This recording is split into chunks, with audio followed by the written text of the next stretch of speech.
ખેડ પંથક છેલ્લા ઘણા દિવસોથી બેટમાં ફેરવાયું છે।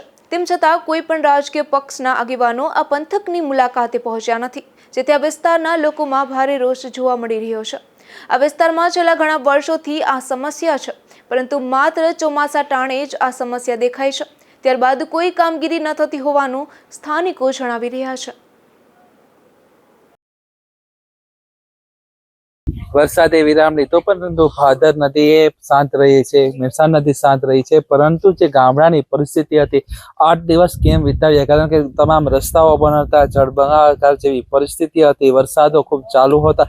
ત્યારે ગામડાની જે પરિસ્થિતિ છે, ત્યારે આપણે પોરબંદર જિલ્લાના મિત્રાળા ગામે આવ્યા ત્યારે તેના સરપંચ કેવી પરિસ્થિતિ હતી, કેટલા દિવસથી રસ્તાઓ બંધ હતા, શું ગામની પરિસ્થિતિ હતી? ગામની પરિસ્થિતિ અહીંથી અમારે બાજુનું ગામ 1 કિલોમીટર દેરોદર થાય, ત્યાં નતું જવાય એમ, બધી કોરા રસ્તા બંધ હતા। અને આમ તો જોવો તો ફરતું પાણી જ હતું, એટલે ગામમાં 8 થી 9 દી સુધી અમે ગામમાં કાઢ્યા। દર વર્ષે પુલ આવે છે, દર વર્ષે આવી સમસ્યાઓ સર્જાય છે, દર વર્ષે નુકસાની થતી હોય, તો સરકાર પાસે શું આશા રાખો?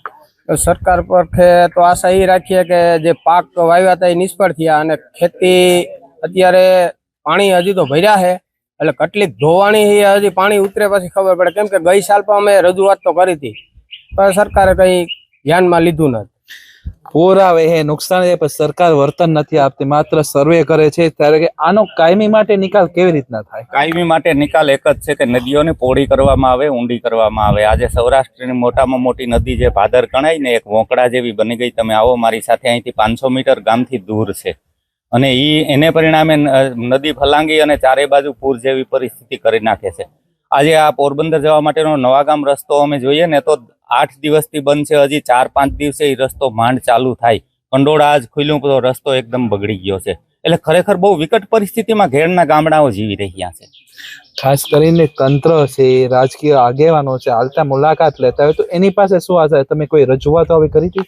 ઘણીવાર અમે રજૂઆત કરી છે કે ભાઈ અમને દિવાળી પછી તો સિંચાઈનું પાણી 2 મહિને મળતું જ નથી। અમે એક માત્ર જુવારના પાક ઉપર નભવાવાળા ગામડા છે, અને ચોમાસામાં જો અમને બોડી મારતા હોય તો આને માટે અમારે ટુકડે ટુકડે સહાયની કોઈ જરૂર નથી। અમને એક કાયમી એવો નિકાલ આપો કે અમે પૂરમાંથી થોડાક બચી શકીએ। ઘણીવાર રજૂઆતો કરી છે, સંસદમાં પણ આ પ્રશ્નની રજૂઆત થયેલી, પણ એનો કોઈ ઉકેલ આવતો નથી।